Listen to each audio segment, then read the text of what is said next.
compensation cases. Morning to you, Trevor. Good morning. It's just the police just jumping on the compensation claims bandwagon. It's often referred to as, first of all, compensation culture, and secondly as the bandwagon.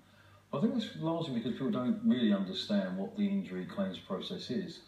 What we often hear is the stories of people making claims for accidents, when in fact, if you just have an accident, you can't make a claim.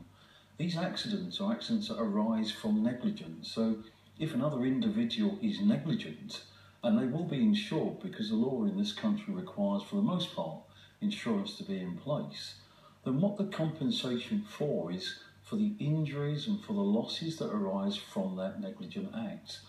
And the notion that a police officer could be driving, for example, and a drink driver negligently pulls out of a side turning, which results in the police officer suffering from a brain injury, let's say, that police officer may then not work again.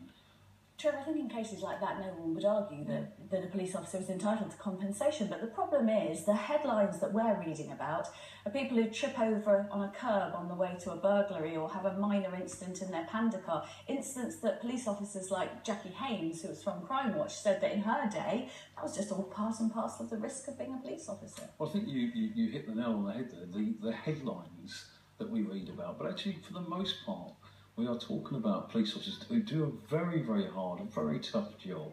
And if they suffer injury through somebody else's negligence, then they are entitled to make a claim like anybody else.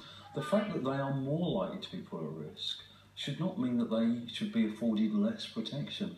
And the headlines in relation to some of these cases have been made because of a lack of understanding of the law. So the law in relation to an accident on premises is quite simply this: that an occupier must ensure that their premises are kept reasonably safe for lawful visitors. That is the simple position. But if they win, they benefit, lawyers benefit, the insurance companies lose out, and who do they pass that on to? Us.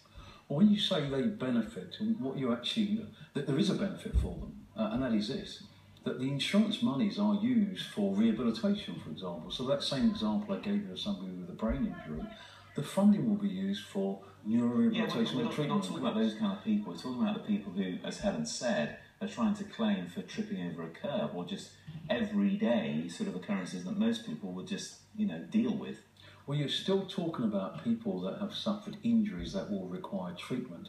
And even when we talk about injuries that might, generally speaking, be perceived as relatively trivial, so for example, somebody suffers a neck injury or some other musculoskeletal injury, it will still require some physiotherapy. Now, if that is not funded by the insurance, then it's funded by the NHS. And one has to factor in this when you talk about benefits. It is the claims process that returns to the NHS year on year an increased amount of money. So £210 million returned to the NHS last year, £146 million returned to the DWP through the claims process. Trevor, thanks very much indeed. Thank you. What do you think?